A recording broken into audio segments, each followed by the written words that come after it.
के दान करलें बिना परिश्रमे कलिगत जीव प्राप्त हलो।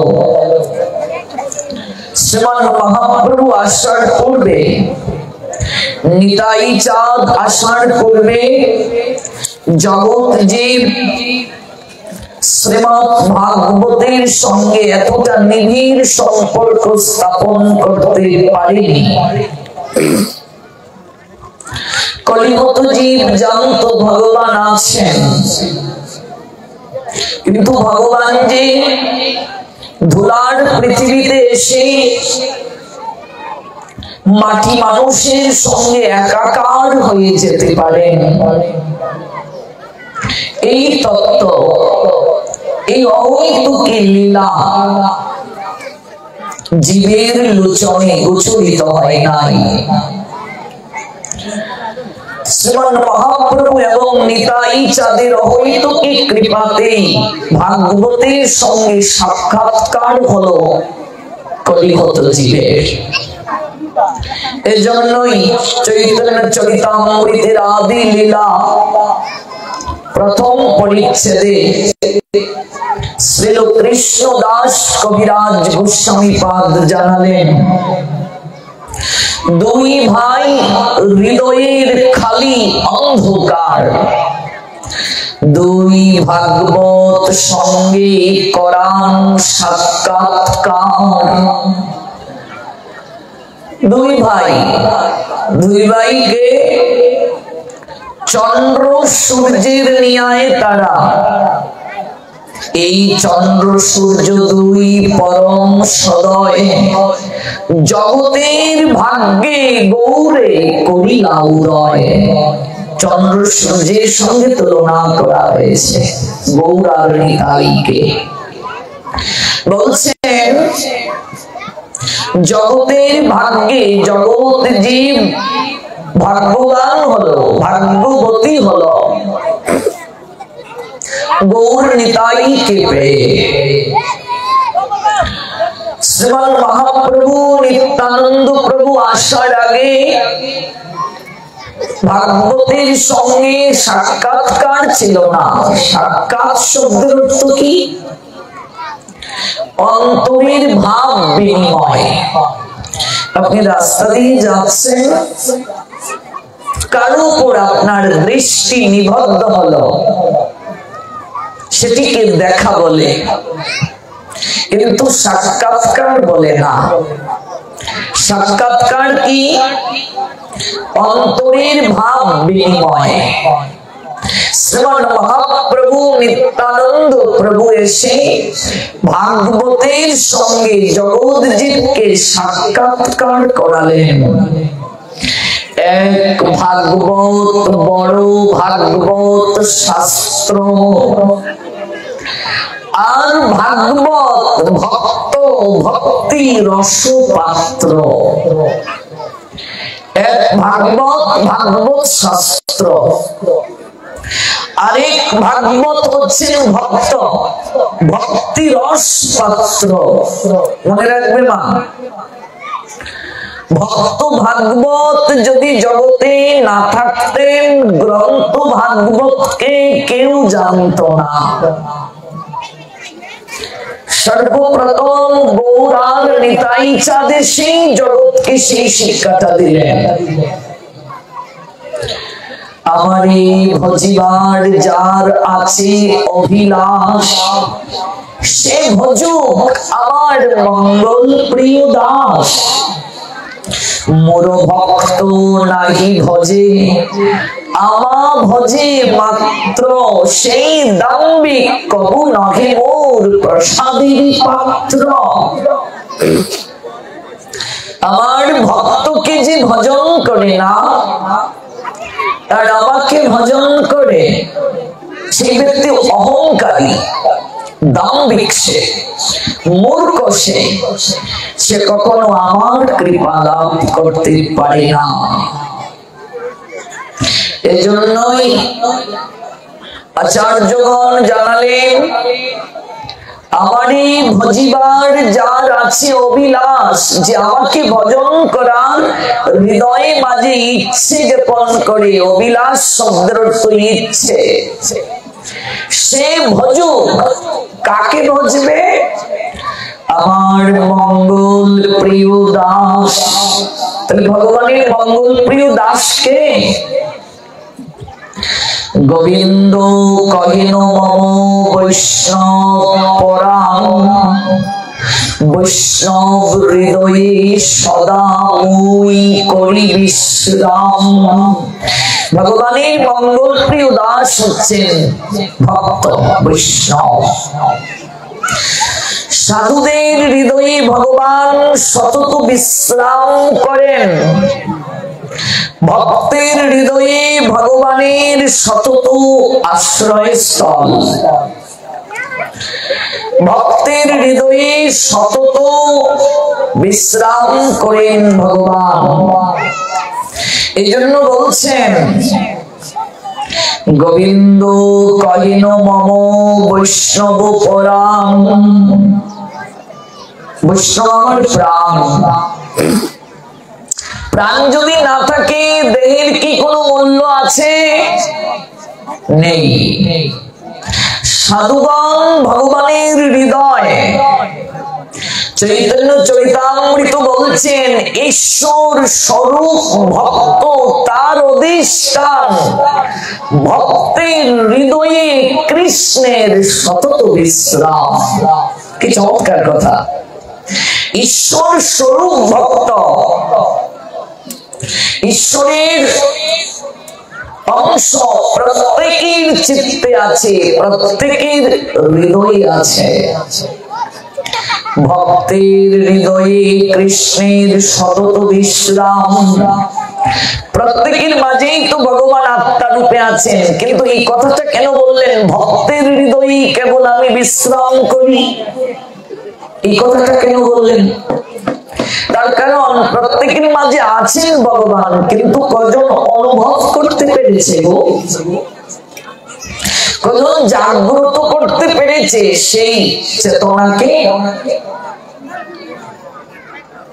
হৃদয় মন্দিরে কানু ঘুমাইল আছেন, কিন্তু ঘুমিয়ে। ওই চেতনা আমার জাগ্রত হয়নি। এই অনুভব আমার মাঝে এখনো উদ্ভাসিত হয়নি। আমি বাহির পানে চোখ মেলিলাম, আমার হৃদয় পানে চাইলাম না।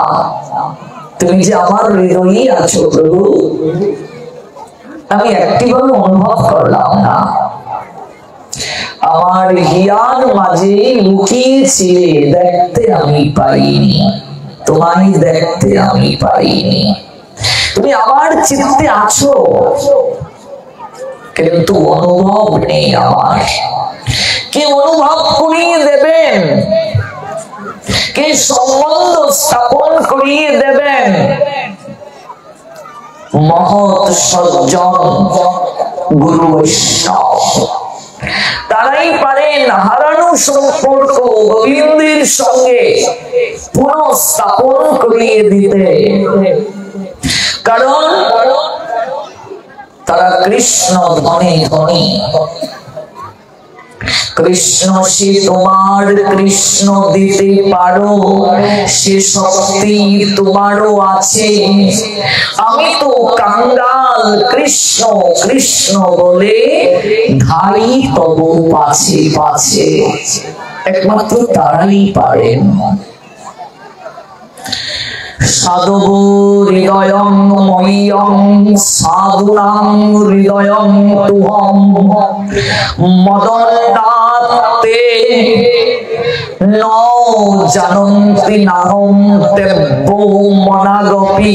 ভাগবত নবম স্কন্ধ ৪র্থতম অধ্যায় ৬৮ নম্বর শ্লোক। সাধব হৃদয়ং মহ্যং, ভগবান বলছেন সাধুগণই আমার হৃদয়। সাধুনাম হৃদয়ং তুয়াম, আমিও সাধুগণের হৃদয়। মদন্নাথ তেন জানন্তি নাহম তেব্বু মনাগপি। আমিও সাধুগণ ছাড়া ভক্তগণ ছাড়া কিছু বুঝি না। ভগবান বলছেন সাধুগণ ভক্তগণ আমায় ছাড়া কিছু বুঝে না। ভগবান বলছেন সাধুগণ যেমন আমায় ছাড়া বুঝে না, আমিও তাদেরকে ছাড়া বুঝি না, কারণ তারাই আমার হৃদয়। এজন্যই ভগবান আচরণ করে জগৎকে জানালেন। ভক্ত আবেশ ভাব নিয়ে এলেন রাধা ভাবী বিভুর হয়ে। স্বয়ং ভগবান আজ নদিয়ায় এলেন ভক্ত ভাব অঙ্গীকার করে গৌরাঙ্গ সুন্দর রূপে। স্বয়ং কৃষ্ণচন্দ্র আজ গৌরচন্দ্র হলেন। রাধা ভাবে বিভুর গোরা দুই নয়নে বহে ধারা। ফিরে চাই না কথা কয় না মনে বাতার আছে কি। রাই ভাবে বিভুর হলেন। শুধু কি রাই ভাবে বিভুর, শ্রী রাধয়া প্রণয় মহিমা কীদৃশ বানহিমা। স্বাদ ইয়ানা অদ্ভুত মধুরিমা কীদৃশ বা মদিরহ। সুক্তং চাস্য মদনুভবতঃ কীদৃশং ব্যতিলুভা। তদ্বাদ্য সমজনী সচি গর্ব সিন্ধৌ হরিন্দু। তিনটা বাঞ্চাকে হৃদয়ে লালন করে মহাপ্রভু এলেন। রাধার প্রেমের মাহাত্ম্য কেমন এটা বোঝা প্রয়োজন। রাধার প্রেমের মাহাত্ম্যটা কেমন, যার দ্বারা প্রেমময়ী রাধারানী আমার অদ্ভুত মাধুর্যকে আস্বাদন করেন। এই প্রেমের মহিমাটা একটু উপলব্ধির প্রয়োজন। যার মাধ্যমে প্রেমময়ী মাধুর্য আস্বাদন করেন, সেই মাধুর্যটাই কেমন, এর মাঝে এমন কি সুখ লুকিয়ে রয়েছে। সুখটা কেমন বুঝলেন? 100 বছর প্রেমময়ী রাধারানী কৃষ্ণ বিরহে নয়নের জল ত্যাগ করে পাগলিনীর ন্যায় কাঁদলেন। কিন্তু এই কান্নার মাঝেও সুখ নাকি নিহিত। সখীরা বলছেন আর কত কাঁদবে, শ্যাম সুন্দর তো আর কোনদিন আসবে না। অগুরাই ধনী এবার অন্তত কান্না বন্ধ কর। রাধারানী বলছেন আমি যদি কান্না বন্ধ করি আমি তো বাঁচব না। একই রে, কান্নার মাঝে আবার সুখ আছে নাকি? এজন্যই রাধারানীর একটা নাম কাচিত। কাচিত শব্দের অর্থ কি? কৃষ্ণ বলে ক্রন্দন করেও যে সুখ পায়। আচ্ছা, মানুষ কি সুখে কাঁদে? দুঃখ পেলেই তো মানুষ কাঁদে। কিন্তু রাধারানী যে কান্না করছেন বলছেন এর মাঝেও সুখ আছে। এজন্য তার নাম কাচিত। সখীরে আমি আর বাঁচবো না, আমি মরে যাব। ললিতা আমি যদি মরে যাই আমার প্রাণনাথকে কে দেখবে রে? ভাবি বিভোর হয়ে কেঁদে কেঁদে ললিতাকে জড়িয়ে ধরে বলছেন আমি যদি মরে যাই কে দেখবে আমার প্রাণনাথকে? আবার কিছুক্ষণ পরে ললিতাকে আঁকড়ে ধরে বলছেন আমি মরবো না, বলছি কেন? মরিব মরিব সখী নিশ্চয়ই মরিব, কানু ঘেন গুণনিধি কারে দিয়া যাব। আমি যদি মরে যাই আমার কানুকে কার কাছে দিয়ে যাব? কে তার সেবা করবে? আপনি যদি এই তত্ত্ব না বুঝেন, গৌর বুঝবেন না, নিতাই বুঝবেন না। কতটা ভালোবাসি গোবিন্দকে। আমার জন্য যে গোবিন্দ সুরক্ষার দেয়াল হয়ে দাঁড়াবেন, কতটা ভালোবাসি। আপনার দুঃখ কি রাধারানীর থেকে কম না বেশি? মানুষ এসে আমাদের কাছে বলে, প্রভুজি কত কষ্ট আমার, একটু কৃষ্ণ ভজন করতে চাই, পরিবার থেকে কত কষ্ট পাই। আপনার কষ্ট কি রাধারানী থেকে বেশি নাকি? হ্যাঁ, আপনার যন্ত্রণা কি রাধারানী থেকে বেশি? আপনি তো দুঃখ পেয়ে কাঁদতেও পারেন কৃষ্ণ কৃষ্ণ বলে, রাধারানী তাও পারতেন না। মানুষের বুকে যদি ব্যথা থাকে চাপা, যদি তাহা প্রকাশ না পায়, আরো ব্যথা তীব্র হয়। এজন্য আপন মানুষের কাছে গিয়ে মানুষ তার হৃদয়ের ব্যথা, হৃদয়ের দুঃখটা খুলে বলে, একটু হালকা হওয়ার জন্য, তাই তো? কিন্তু রাধারানীর সেই পরিস্থিতি নেই। ভেজালাকৃ চুলায় দিয়ে তাই চোখে ধোঁয়া লেগেছে, এই ছল করে কৃষ্ণ কৃষ্ণ বলে কাঁদে, নয়নের জলে ভাসে। মরতে গিয়ে মরতে পারছেন না, ললিতা আমাকে একটু বিষ এনে দে, আমি বিষ খেয়ে প্রাণ তেজিব। আবার বলছে, না রে, আমি যদি মরে যাই, আমার প্রাণনাথ যদি ব্রজে ফিরে আসে, সে তোমায় কথা দিয়ে গিয়েছে একদিন ফিরে আসবে, সে যখন ব্রজে ফিরে এসে আমায় পাবে না, তখন তার কত কষ্ট হবে ললিতা। আমি আমার সকল কষ্ট যন্ত্রণা সহ্য করতে পারবো রে, কিন্তু আমার শ্যাম সুন্দরীর তিল পরিমাণ কষ্ট সহ্য করতে পারবো না। কতটা নিষ্কাম ভালোবাসা, যে ভালোবাসার মাঝে কোনো চাওয়া নেই, যে ভালোবাসার মাঝে কোনো প্রাপ্তির আহাজারি নাই। এই জড় জগতে আমরা ভালোবাসি কিছু চাওয়া পাওয়াকে কেন্দ্র করে। প্রেমময়ীর ভালোবাসায় তা নেই। আমরা ভগবানকে গিয়েও প্রণাম দিয়ে বলি, আমার ছেলে যদি গোল্ডেন প্লাস পায়, হে নিত্যানন্দ প্রভু, আগামী তোমার উৎসবে আমি 10 কেজি বাতাসা দেব। ছেলে গোল্ডেনও পেল না, নিতাই চাঁদের কপালে বাতাসাও জুটল না। না ভুল বলছি গো?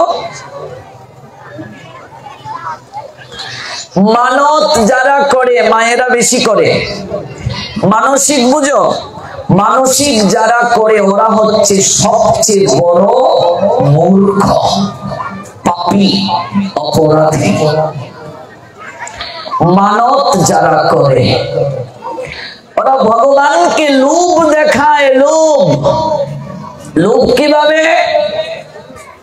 এই জগতে আপনি আমি ল্যাংটা হয়ে এসেছি, নগ্ন, বস্ত্র নিয়ে আসিনি লজ্জা নিবারণের। জগৎ থেকে যে যাব, কিছু নিয়ে যেতে পারবো? যা কিছু পেয়েছি এই জগৎ থেকেই পেয়েছি। ভগবানের প্রদত্ত সম্পদ ব্যবহার করছি। পুত্র কন্যা ভগবান আমাদেরকে কৃপা করে দিয়েছেন, দান করেছেন আমাদের। দেখাশোনা করার দায়িত্ব দিয়েছেন, অথচ আমরা নিজের বলে দাবি করছি, সারাক্ষণ আমার আমার আমার আমার করে যাচ্ছি। বুঝলে, সারাক্ষণ কেবল আমার আমার বলছি। সন্তান কজন? আমার এক ছেলে এক মেয়ে, দুই ছেলে এক মেয়ে, তিন ছেলে দুই মেয়ে। কজন আছো মা? বুকে হাত দিয়ে বলো। কেউ যখন তোমায় জিজ্ঞেস করে তোমার সন্তান কজন, কতজন আছো বলো। আমার নয় গোবিন্দের দান, এক ছেলে এক মেয়ে, দুই ছেলে এক মেয়ে, যার যত সন্তান সেটাই বলছো, কিন্তু কজন আছো আগে বলো। আমার নয় গোবিন্দের দান, বুকে হাত দিয়ে বলো। এটাও আমরা বলি না। এই কথাটা বলতেও আমাদের এত কৃপণতা। ভগবান যদি কৃপা না করেন, স্বামী স্ত্রী মিলন করলেই সন্তান হয় না।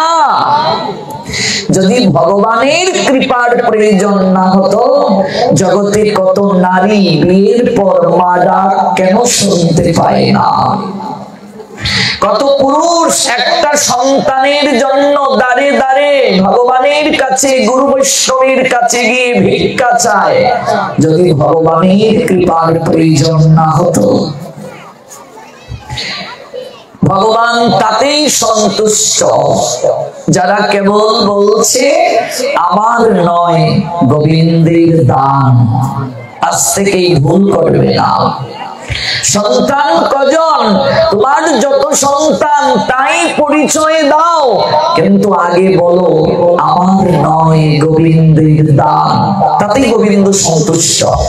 বলে দেখো কৃতজ্ঞতা জ্ঞাপন করেছে। তাহলে সকল কিছু যদি ভগবানের, তার সকল কিছু যদি আমরা প্রাপ্ত হয়ে থাকি, তার জিনিস তাকে দেব। লোভ দেখাচ্ছি কেন? হে গিরিধারী, তুমি আমায় এই দাও, তোমাকে ওই দেব।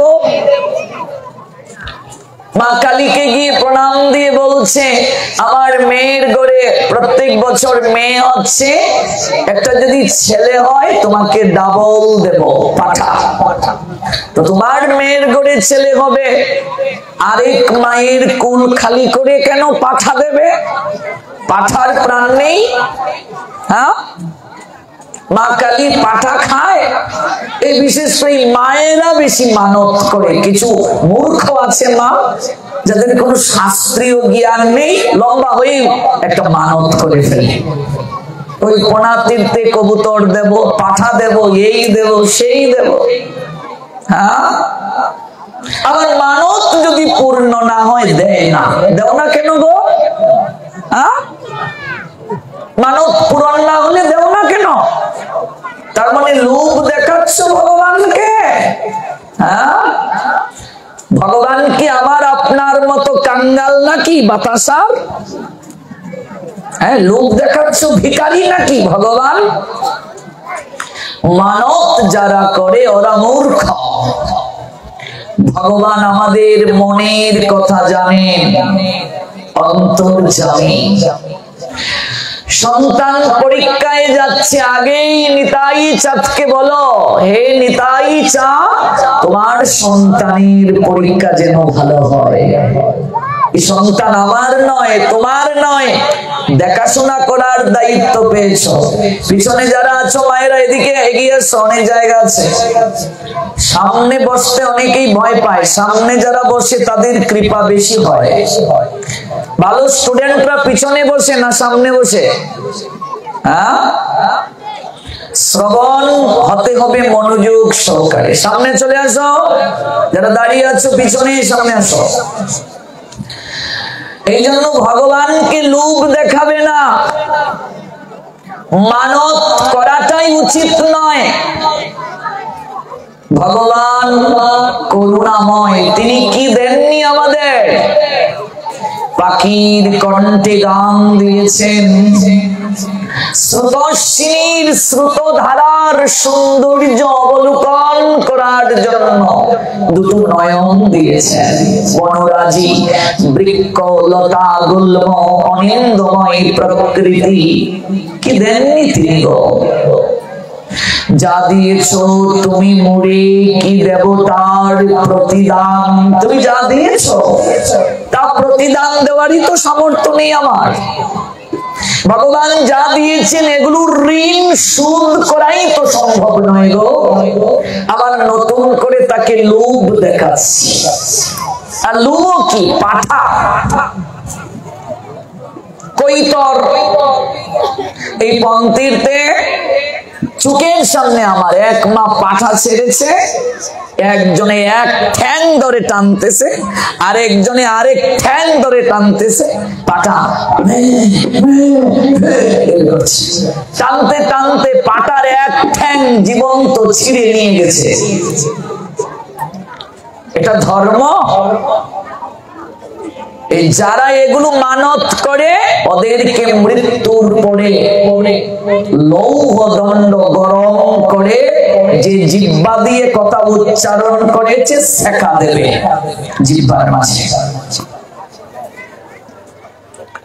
জগৎ জননী যদি মা কালী হন, দুর্গা হন, পাঠা কি তার সন্তান নয়?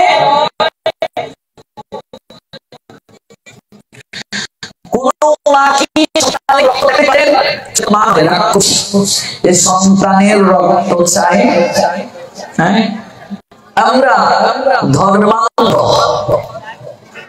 অমুক গাছের নিচে শীতলা আবির্ভূত হয়ে গেছে, দৌড় সবাই মিলে।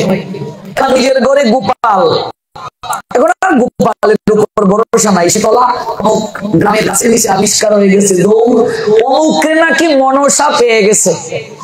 আমি এক পাটে এক মাতাদি সাপের মতো এরকম করছে। বলছি কি? মনসা বল করে ফেলেছে। আমি বলছি আগরবাতি দিয়ে ছাকা দে, মনসা দৌড়ে পালাবে। ভণ্ডের দল। মনসা ধরে ফেলে, কালী ধরে ফেলে, যেমন যখন এরকম ধরবে গরম সেকা দেবে, দেখবে দৌড়ে পালাবে। ধার্মিক হও, ধর্মান্ধ হইও না। ল্যাট্রিন থেকে এসে স্নান করে না, প্রস্রাব করে জল নেয় না, মুরগি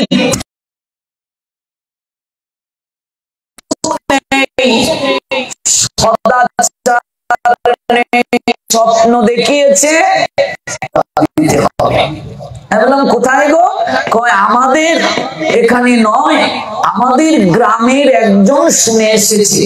এবং তিনি কোথায় শুনলেন? আরেক গ্রামে। ওই মাতাজি কোথায় শুনলেন? আরেক গ্রামে। আবার কোন গ্রামের কে যে স্বপ্ন দেখলো তার খবর নাই, দৌড় ভিক্ষা করার জন্য। কি আশ্চর্য! অথচ এই মূর্খের দলরা কোনদিন সকাল দুপুর সন্ধ্যায় 3 বেলা গোপালকে প্রণামটাও ঠিক মতো দেয় না, দৌড়তেছে ভিক্ষা করার জন্য। ধর্ম লালন করো। রাজার ঘরে ছেলে হয়েছে কাউয়ার মতো কালা। কাউয়া ছিল কাক। এবার এই রাজার প্রদেশের লোকেরা আরেক রাজ্যে গিয়ে বলছে, শুনেছ রাজার ঘরে ছেলে হয়েছে কাকের মতো কালো।